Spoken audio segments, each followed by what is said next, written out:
Ingredientes, tabela nutricional, modo de conservação. Você costuma olhar os rótulos dos produtos que consome? Olha só. Se para muitas pessoas as informações contidas nos rótulos dos produtos é algo sem importância, para outros é fundamental. Segundo a Agência Nacional de Vigilância Sanitária, a Anvisa, cerca de 70% da população consulta os rótulos, mas metade não consegue decifrar corretamente o significado do que está neles. Por conta disso, a Anvisa tornou obrigatória a veiculação de um rótulo nutricional nas embalagens dos produtos. Tá certo. E aí a gente está recebendo a Milena Orofino, nutricionista e colaboradora da APAN, Associação Paulista e Nutrição. Tudo bem? Tudo bom? Seja bem-vindo. Pode chegar mais pertinho aqui. Eu achei interessante esse tema. A gente vai no supermercado, aquela correria de sempre, e por muitas vezes não olha muitos rótulos, né? Mas que não necessariamente, né, todo mundo faça isso, porque dizem que 70% das pessoas acabam olhando, né, com o intento aí de ver o valor calórico, energético, só que não entende muito bem. Justamente. Primeiro vamos Esse é o maior desafio. Não entende, você olha e fala, mas o que é valor energético, carboidratos? Ah, até acredito que seja, mas não sabe exatamente o que é. Justamente. Então, primeiramente, o que precisa conter nos rótulos para a gente seguir uma dinâmica boa? O rótulo de alimentos, eu falo que ele é bem parecido com a nossa identidade, né? Ele fala muito mais do que a gente imagina. Então, assim, eu vou falar dos principais itens, porque senão a gente tem muito tempo. Mas, fica assim, muito abrangente. Muito abrangente, porque é bem técnico também. Mas, assim, os rótulos, ele tem um dos itens mais importantes, além do nome, né? Que a gente vai, é onde vai ter a chamada para você fazer aquela compra. Aí a gente vai para a lista de ingredientes. Essa lista de ingredientes, ela vai dizer o que tem nesse rótulo, o que está dentro daquela embalagem, o que você quer é o que realmente está dentro. Então, primeiro a lista de ingredientes. A lista de ingredientes, ela vai te dizer muito daquele produto. Tá, então a partir da lista aí eu consigo definir os valores da tabela. A lista de ingredientes, ela vai te traduzir muito desse produto, né? Primeiro, a lista... vamos falar assim, todos os ingredientes daquele produto de receitinha é sempre do maior para o menor. Então, quando você começa a ler uma lista, o primeiro item é o que tem maior quantidade naquele alimento. Então, por exemplo, um pão integral, teoricamente, o primeiro da lista tem que ser farinha integral. A gente já tem até aqui, como exemplo para vocês. Tá aí e um exemplo aí, olha, você pode observar que a primeira lista, né, o ingrediente da lista é a farinha integral. Aqui, ó, como vocês estão observando ali, ó, farinha integral. Em porcentagem maior. 54%. Aí depois vem a farinha de trigo, né? Que é a branca, enriquecida com ferro. Inclusive hoje, ó, no café da manhã, eu comi uma torrada integral, olhei a lista, qual o primeiro item? Não era farinha integral, era farinha branca. Mas na hora que você foi comprar, estava integral na parte maior. Na verdade, na frente está escrito torrada integral, mas a lista primeira era branca e eu não observei na hora de comprar. Mas pode fazer isso? Pode, porque não tem lei específica de porcentagem de integral. Então, a lista de ingredientes, ela nos diz muito. Então, aquilo que está em maior quantidade é o primeiro da lista. Então, não vai muito no que está escrito grandão ali na embalagem principal, tem que olhar atrás. Por isso que a gente fala, olha o verso. Pelo amor. O verso, ele vai dizer muito mais do produto. Vai fazer as compras com mais calma, que a gente consegue extrair o melhor, né, de cada produto. E a lista também, ele passa, por exemplo, se aquele alimento tem aditivos. Né? A composição, se ele tem gordura, se ele não tem, se ele tem, por exemplo, uma farinha, se não tem. Presença de glúten, que muitos têm se falado, né? Aí muitos não está escrito glúten, mas vai ter a farinha de trigo. A farinha de trigo significa a presença de glúten. A cevada, né? Tem outros grãos que também apresentam a presença de glúten, da proteína. Todo mundo está falando em glúten, tem gente que faz uma dieta bem agressiva porque fala que a ausência do glúten você acaba emagrecendo, e muitas pessoas têm intolerância e têm reação alérgica, enfim, tem uma série de problemas. O que é o glúten? O glúten é uma proteína, né, que ela está presente, vamos falar, nessas matérias-primas, que é o trigo, a cevada, o malte, né? E aí, quando algumas pessoas que têm uma doença chamada celíaca, elas comem alimentos que têm o glúten, que é essa proteína, eles não conseguem metabolizar. Sim. E aí eles podem piorar em relação a essa patologia, a essa doença. Tá. Então, por isso que o rótulo, já tem um certo tempo, é obrigado, no final da lista, escrever contém ou não contém glúten. E não só o glúten, né? A gente tem aí uma lista extensa de alimentos alergênicos. Né, então a nossa legislação brasileira vem evoluindo bastante. E a Anvisa recentemente lançou uma nova legislação falando também dos alérgicos, né? Isso é uma tendência, as crianças hoje apresentam muitas alergias e na hora de ir para o supermercado, para as mães, elas acabam sofrendo, porque no rótulo não está especificando se tem ou não um alimento que é alérgico. Então, foi lançado alguns alimentos, 17 alimentos nessa nova legislação e as indústrias têm um ano aí para se adequar obrigatoriamente e colocar após a lista de ingredientes quais são os alérgicos, né? E pode conter também, eles falam muito em traços. O que é isso? Você compra às vezes um produto, um grande exemplo disso é um caldo que a gente trouxe aqui, um caldo de galinha, e que ele possui o quê? Traços de... Olha aqui, ó, você observando o rótulo, deixa eu ver. Você vai conter traços de leite. Ah, entendi. E quem imagina que num caldo de galinha vai ter traços de leite? Mas isso é o quê? Lá durante a produção, isso acabou indo para o produto devido a uma outra linha de produção, toda a parte fabril. Então eles têm que colocar porque a pessoa pode ter problemas em ingerir um produto que não tem.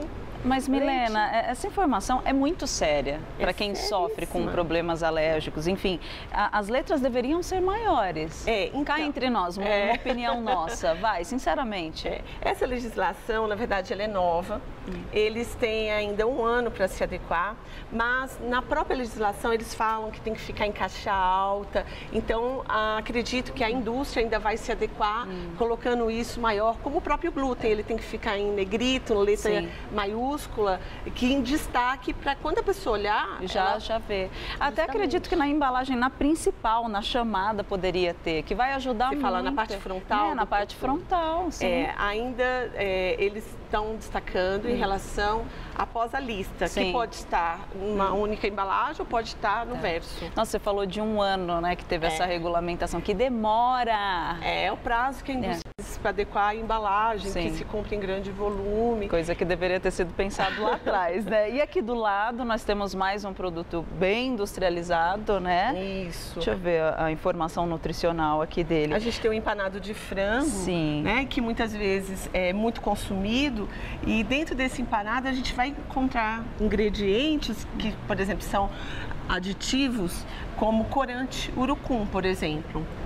Então, a pessoa, quando ela vai comprar um empanado de frango, ela não acredita que tem um corante urucum ali. Não, mas não dá só de olhar, você não consegue nem imaginar que tenha. Então, por isso a importância de você observar a lista de ingredientes em relação a todos os produtos que você for comprar. Agora, você falou da lista de ingredientes, aí depois tem a tabela. Através da lista, eles extraem os valores. Mas como que eu vou entender todos esses valores nutricionais aí? Que é um combinado de coisas. É um combinado, justamente. A tabela nutricional, ela é um item do rótulo do alimento, né? Então ela vai falar o que, por exemplo? Ela vai, primeiro item, ela vai te dar uma porção. O que é essa porção? Essa porção é mais ou menos a quantidade média que o ser humano consome. Então vou te dar um exemplo super tranquilo para você entender. No dia a dia. O pão francês, normalmente é 50 gramas. Né? Então, na tabela, a porção vai estar de 50 gramas. Sim. Muitas pessoas confundem essa porção como a embalagem. A embalagem, então, tudo que está dentro da embalagem. A embalagem tem 500 gramas, mas a porção que está ali o valor é de 50 gramas. E ela pensa que naquela embalagem toda só tem aquele valor. Exemplo, aí vai comer o pacote inteiro. Quem nunca? Quem nunca que atira a primeira pedra? E como ainda as pessoas têm dúvida de como interpretar, né? Então, por exemplo, a tabela, ela tem uma porcentagem. Essa porcentagem existe, ela é calculada baseada numa dieta, por exemplo, de 2.000 calorias. Vamos mostrar como exemplo aqui a água de coco, aí a gente já coloca na tela para vocês entenderem melhor. A gente usa a água de coco como exemplo. Legal. A água de coco, por exemplo, ela tem a porção. Qual que é a porção? 200 ml. Sim. E também uma coisa importante que a dona de casa precisa saber. O quê? A medida caseira. O que é essa medida caseira? O que é? É aquela medida no dia a dia dela que ela usa em casa. Então, por exemplo, pão de forma, uma fatia. Tá. Né? Em forma de fatia. A água de coco é copo. Eu bebo um copo, eu bebo 2 copos. Tudo isso para facilitar a medida caseira, né? Para a dona de casa. Sim. Então vai ter lá a porção.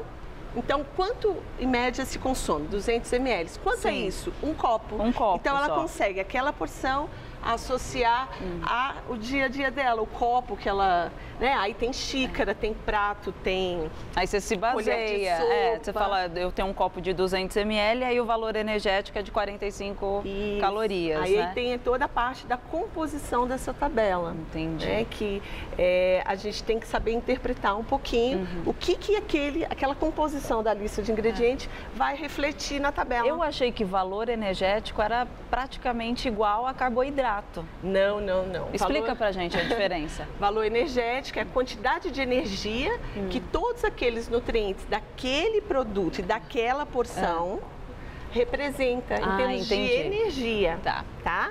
Então a gente fala, por exemplo, o ser humano precisa de uma certa quantidade de energia.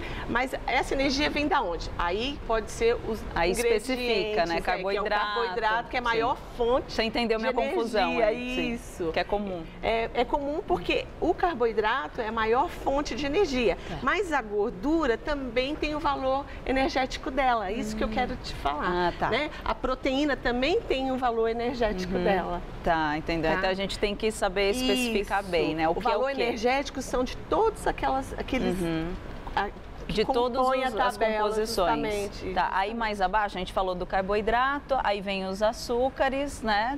Isso, aí aqui, ó, só pra gente ter uma noção, a tabela, alguns fabricantes colocam ela mais completa, mas existe uma tabelinha que é bem básica, né? Então, valor energético para todas é a quantidade de energia suficiente, né, de todos os ingredientes. Para um adulto, hoje a gente fala em 2.000 calorias dia ou 8.000 quilojoules, que é só uma medidinha.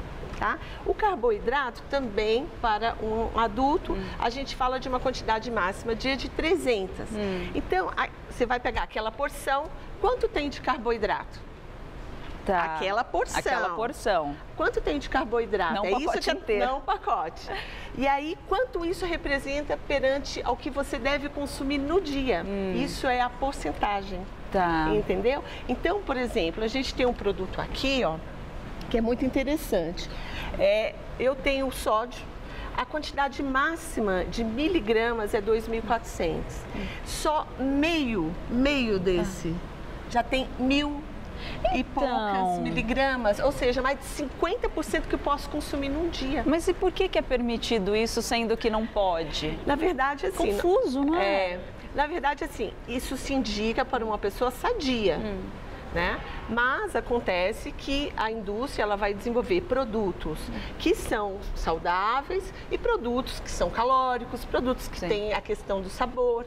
Então vai muito do consumidor fazer essa contém risco nosso. Se eu comer demais aquilo, eu sei que eu vou ficar bem mal de saúde. Justamente. Então, ele vai comprar uma água mineral, ele vai verificar qual é que tem menos sódio para mim, o que é melhor para a minha saúde. E aí ele pega e faz a opção. Ele não imagina, às vezes, que numa água de coco industrializada vai ter um conservante ou vai ter até açúcar. E ele fala, não, é natural. Só que a industrializada acaba precisando ter um pouquinho de açúcar. Sem açúcar, então, a indústria, ela faz. O consumidor faz a opção.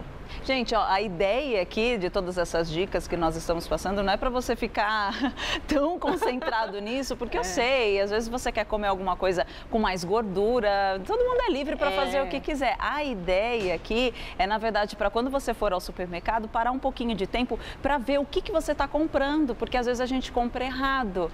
E por muitas vezes você quer até fazer uma dieta, ou enfim, alguma coisa assim, e não consegue, não está entendendo por quê. E por muitas vezes pode ser o alimento. Quero agradecer agradecer demais a sua participação.